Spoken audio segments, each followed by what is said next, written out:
All right, welcome back everybody. In the last video, we set up our console service so we can actually print to the console using Apple's new OS log framework. It is working, it is awesome.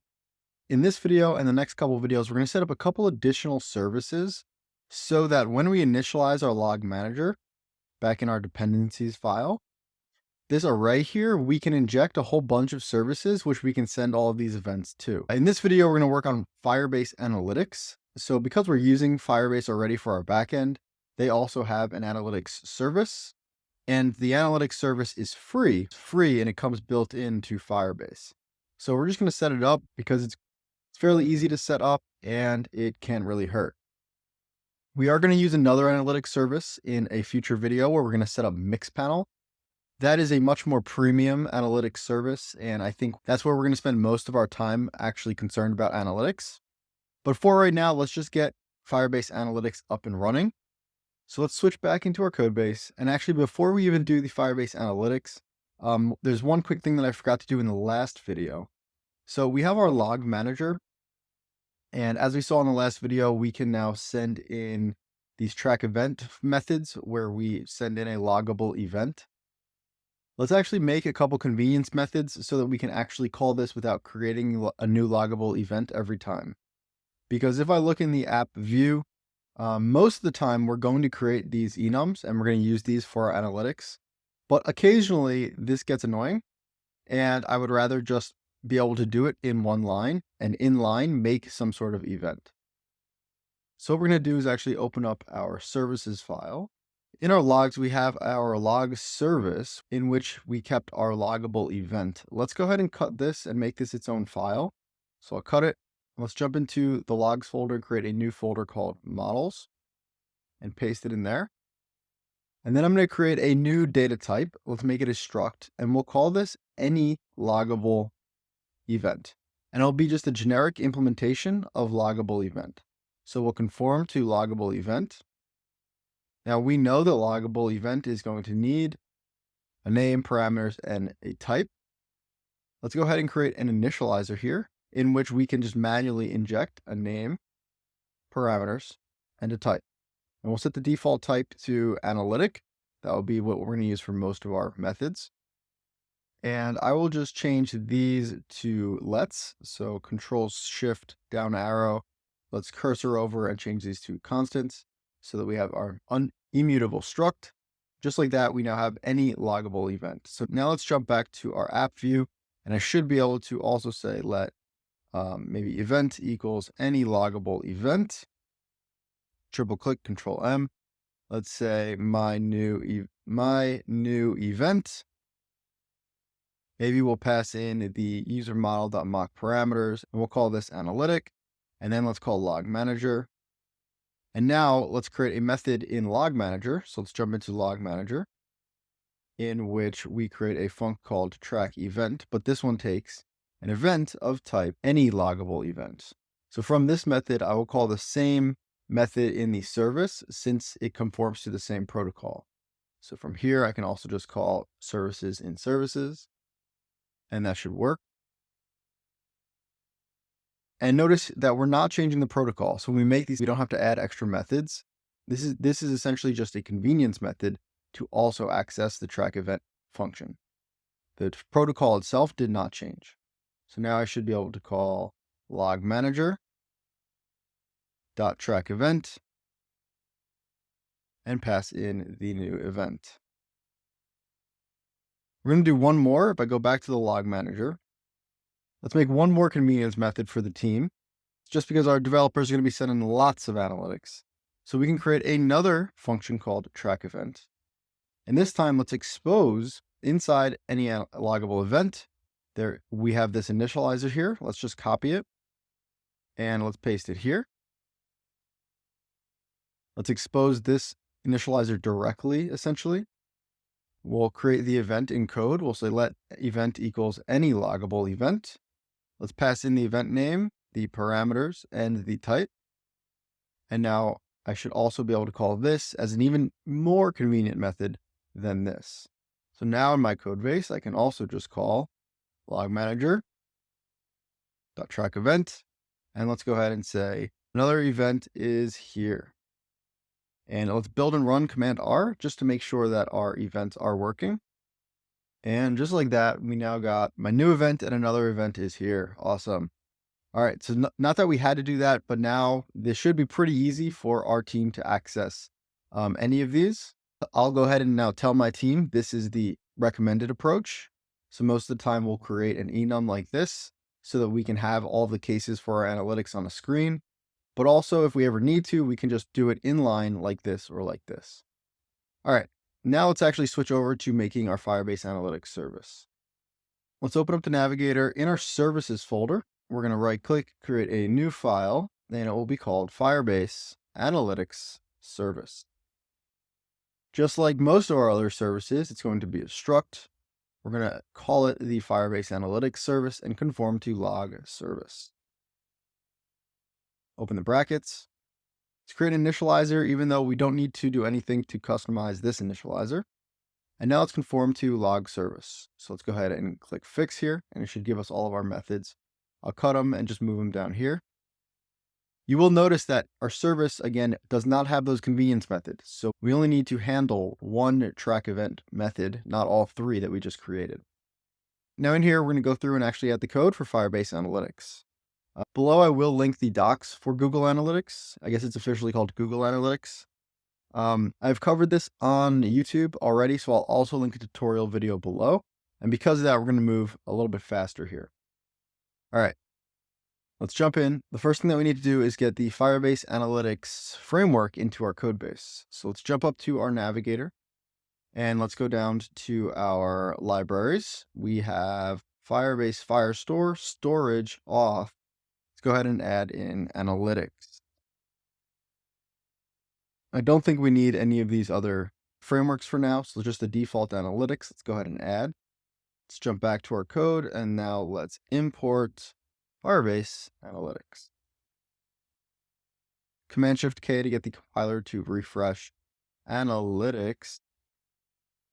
There it is.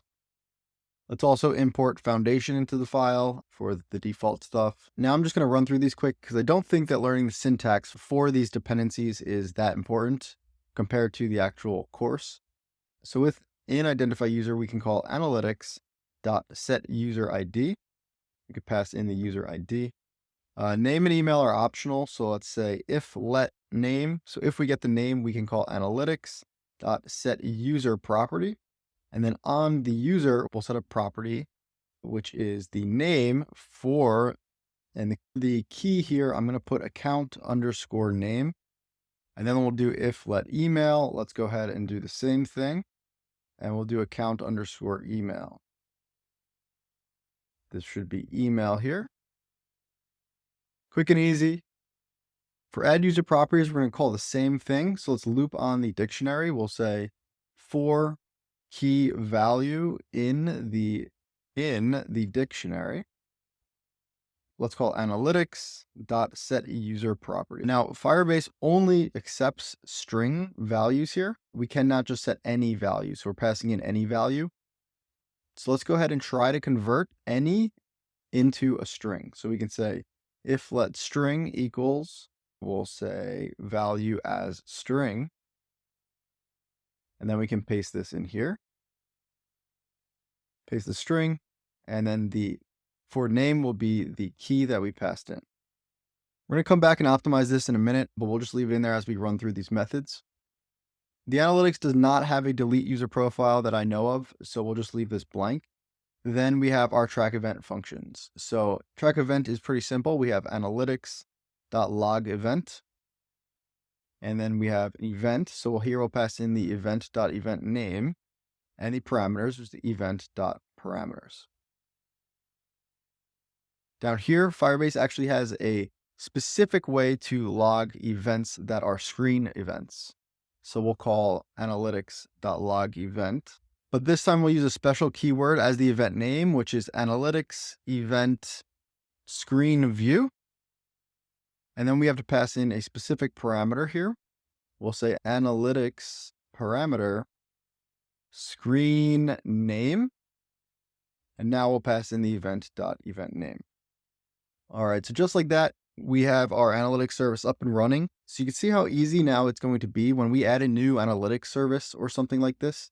It's literally nothing more than connecting 5 different functions. And now our whole new dependency is ready to go, and it can accept all of the events that we have across our whole app. So this is a super powerful, really fast way to get up and running with lots of services. All right. And just like that, we have now added Firebase Analytics to our app. Before we move forward, let's just try what we have so far. So let's jump into our dependencies file. And we are actually not going to run Firebase Analytics in our mock builds because there's no need to track analytics for mock. But let's add it for our dev build as well as for our prod build. Let's switch over to the dev app and let's go ahead and run it to a device. All right, we should now see a bunch of new logs print out to our console. We see this Firebase Analytics. This is coming from the Firebase package. I'm going to copy this Firebase Analytics keyword here. At the bottom right, we have a filter for all the logs in the console, and let's filter for all of the Firebase Analytics logs. You can see them printed out here. Firstly, we see that the first 2 things that printed out are telling us that analytics is not set up. And then the third thing says analytics is set up. So I think what's happening here is actually that because we don't have the default info.plist, so we actually updated to having 2 info plists so that when the app launches, the framework is a little bit confused on where the info.plist is. But then when we configure Firebase right here, right after we configure Firebase, the analytics gets configured. So I'm just going to ignore these for now. I think we're fine, even though these are popping through, because based on from here forward, it's working. To enable debug logging, we can add this to our console. I think we'll do that in a second. All right, we get a log here. Google App Measurement is not linked. IDFA will not be accessible. We're going to set up IDFA and the ATT, the App Tracking Transparency prompt, in a future video. So we'll just leave that there for now. This looks fine. Analytics collection enabled. That's what we wanted. Analytics screen reporting is enabled. So there's default analytics events. I find that these don't work very well in SwiftUI. So we're going to turn these off, and then we have our manual track screen event behavior set up. So to disable automatic screen reporting, set up this to no in the info.plist.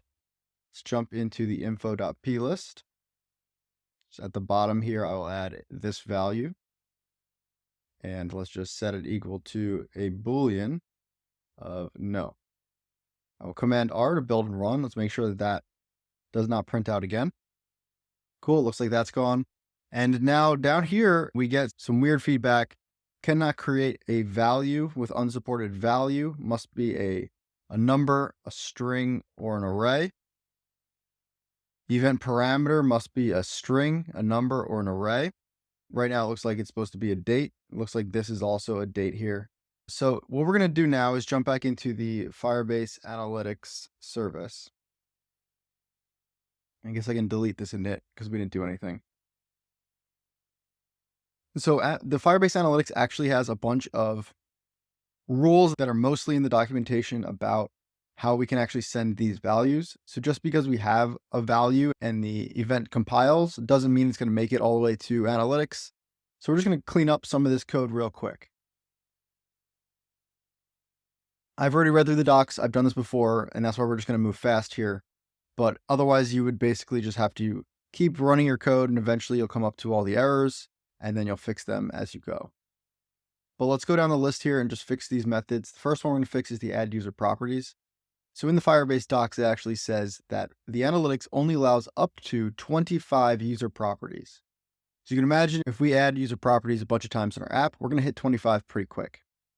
Now, the reason we have this method is because when we use other services like Mixpanel Analytics, we can add way more user properties. I think it's a couple thousand. And so we don't have this same problem. But in Firebase, we can only add up to 25. So we're going to add in here a Boolean called is high priority of type bool. And then we'll only log the events if this is set to true. So here we'll say guard is high priority, else return. Adding this into the syntax of the function makes us no longer conform to log service. So let's jump to log service and make this is high priority, in which case we'll also have to update our console service. And we'll move it down here, is high priority. And I'll just log this into, when we call log user properties, let's also just say is high priority. And let's paste in the description, so the Boolean value for that. Back in Firebase Analytics, so right now we're checking if the value is a string and then logging it. But there's other values that we're going to pass in here, right? This is type any, but maybe that's an integer, and we can convert an integer into a string as well. And you probably remember when we set up our dev settings, we already had a little bit of code down here for converting a Boolean, an integer, a double, a date into a string. So I'm going to actually take this and let's make this code a little bit reusable. So I'll copy this and let's jump into our extensions file. And do we have a string extension? We do not. Let's create a new file in here called string plus ext. Let's import foundation and let's try to extend. So we're actually trying to extend type any, right? So we want to call any dot something, but in Swift, you cannot extend any. We'll get a compiler error. It's just, this is generic, so you can't extend it. So we're going to extend string. So we'll have to call in our code like string dot something. Let's create a function here called convert to string that returns us an optional string. I'll paste it in and we'll make it a static func, which we can call string dot convert to string, and we'll pass in a value of type any. I'll give this a blank external name with an underscore here. And let's clean up this code a little bit. So rather than saying if let a bunch of times, which is what we had to do in the view, in here we can just do a switch on the value. And then we can say case, if we let value as a string, colon, let's then return value as is. Case, say let value as integer, let's return. We can do what we did here, and we can just return an integer, a string version of the integer. We can also just call string from value and convert it that way as well. I'll copy this and we'll paste it a couple more times. I think we can also convert doubles. We can also convert a float, which is another number. We can also convert a bool into a string. And now let's convert our date into a string as well. So down here, we had a little bit of code for value.formatted. So for our date, we should be able to call value.formatted. Now I'm going to switch up and we're going to explicitly tell it which format we want, just so that this is a little bit more uniform. For the date, let's use the abbreviated format. And for the time, we'll use the shortened format.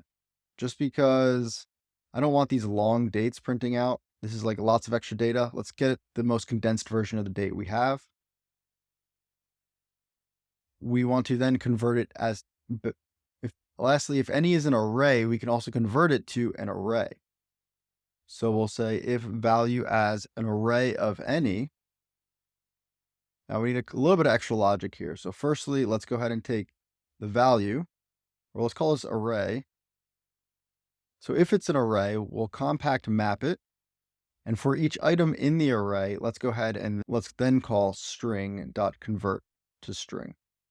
So within each item, we should be able to unwrap it into one of these other strings. So we'll do the $0 here. Let's sort that returned array. And then let's go ahead and join all the items in that array with separated by a comma. There's also something called a custom string convertible, which is a protocol. So if something conforms to that, we'll just return the value.description. And then lastly, if it doesn't hit one of these other cases, let's return nil. Now we have our reusable method here. I will delete this. And let's go and use this in our code. So back in our dev settings, we should now be able to say if let value equals string.convert to string, the item.value. And we'll put on the screen here text. We'll say else. We'll put the unknown case. And that should clean up that code. Now let's jump into our Firebase Analytics service. And we'll say if let string equals string.convert to string from the value. And that should catch all of our other cases that we can now convert into a string to set up for user properties. There's a couple additional annoying things, so I will move quick here. The keys are limited to 40 characters. So let's create an extension of string, and let's create a function called clipped.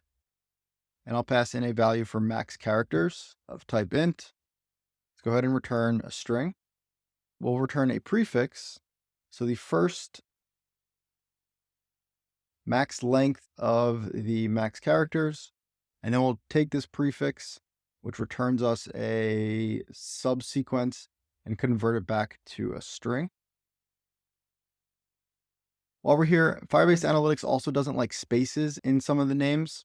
So we're going to create another function called replace spaces with underscores. That returns us a string. And here we'll just return the string itself, dot replacing occurrences of space with underscore. Lastly, I'm going to make another extension here that is of string, and I'm just going to use a convenience method I will call clean, and I'll pass in max characters, and I will return a string. Here I'll call both of these, I'll call self.clipped with the max characters, and then we will call .replace spaces with underscores. Let's take our extension of string, this one, and move it into our string plus ext file. But let's keep this one. Because this clean is not very explanatory, I don't want to use it across the whole project. So I'll just make this extension file private so that I can only use this clean convenience within this file. Let's come down here.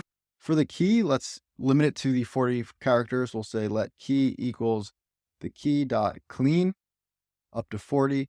And similarly for the string value, we'll say let string equals string.clean, and the value is allowed up to 100 characters. Coming down here, track event also has a couple quick things that we want to fix. So the parameters, we can send in a dictionary of parameters here. So when we call log event, it does accept a parameters dictionary of string any, but it doesn't actually take any. It takes more than just strings, so we can send booleans and integers, but it's not every single type. So let's loop on the parameters and just update a couple of them before we send it into Firebase. So let's create, we'll say var parameters equals event parameters, otherwise a blank dictionary. Now let's loop on them. We'll say for, let's go key value in parameters. And for each one, so parameters does not accept dates. So if it is a date, let's try to convert it to a string. So we'll say if let date equals value as date. So if it is a date, let's say let string equals string.convert to string from the date. And if that is true, then we'll replace in the parameters dictionary, we'll replace the key with the new string. We're not just calling let string here because I only want to do it for dates. Otherwise, this will convert everything to a string, but I want to keep my booleans and integers as booleans and integers when we pass them in here. We'll say else if let the parameters does not accept an array. So if it is an array, so we'll set it equal to a value as an array of any. Then let's also convert that. So then in here, we'll say if let string equals string.convert to string. We'll pass in the array. So I can convert this array to a string, then we'll set the parameters at the key equal to the string. Else, if for some reason we can't convert this array, we'll just set the value to nil so that we don't pass anything, because I don't want to break the method. It's okay if we drop that value. All right, so this loop will fix any values that are bad types. And then we're going to do one more loop, fix key value length limits. So in here, we want to also, let's loop again on the same dictionary. But this time when we loop down here, it will include all of the updates from this loop. So in here, let's just say if the key.count is greater than 40 characters, then we will remove from the dictionary. We'll call parameters.remove at key, remove value for key. And then we'll say let new key. equals key.clean, make a new key that's limited to 40 characters, and then we'll set the parameters at the new key equal to the value. And lastly, we're going to do one more loop down here. So here we fix the key length limits, and then here we're going to fix the value length limits. So here we're going to check if the value is a string. We'll say if let string equals value as string. Let's go ahead and set the parameters at the key equal to string.clean up to 100 characters. We can optimize this later. Right now we're looping 3 times on the dictionary. We probably could get it down to 2, but I'd rather just not have any bugs in the code right now. So here we are converting some values that might need to become strings. And then here we're going to update all of the keys that are to less than 40. And then here we're going to update any values, including the ones that just got converted to strings, now limited to 100 character strings. So now we should be able to pass in our updated parameters dictionary, pass it in here. And we'll actually just say if the parameters is empty, let's return nil here. Otherwise, we'll pass in the parameters. And then lastly, for the event name, it will say let name equals event name dot clean up to 40 characters here as well, and pass in the name. The final thing that we need to do here is our parameters dictionary. If it is very long, Firebase only allows 25 key value pairs per event. So let's go ahead and create an extension of dictionary. And I asked ChatGPT to help me out with this one, so I did not just come up with this code myself, but where the key is equal to a string, let's go ahead and create a mutating func called first up to, and we'll pass in, we'll call this max items of type integer. We're going to loop on the dictionary, and then we're going to limit it up to 25 items in the dictionary. So we'll create a counter as we loop of type int, and then we'll just say for key value in self. If the counter is greater or equal to the max items, so if the counter is already up to 25, then we're just going to remove value for the key. So else, if the counter is less than 25, we're going to say counter plus equals 1. So we'll increment the counter. So this should limit our dictionary to 25 items when we pass it in. We're not using the value, so let's just put an underscore here. So finally, I know this is super annoying, but now we can set the parameters dot first up to, and we'll do 25. Let's take our dictionary extension and cut it and move it into our dictionary plus ext. And then the last thing that we need to do is on our track screen event, let's set the let name equals the event.eventName.clean to 40 characters, and we'll pass in the name here. Cool. That was super annoying, but if we build and run it one more time, I think that those errors, these parameter value types, will be gone from our code. Log manager is high priority. All right, so let's pass in is high priority here as well. Command R. App view, all right, is high priority. Let's go ahead and make it false for now. Command R. And let's see if these warnings are still printing out. They are not. That's looking much better. We'll clean up some of these logs later. I'm not super worried about them. I think these are mostly just correct for right now. I can get rid of the filter, and now Firebase Analytics is finally set up.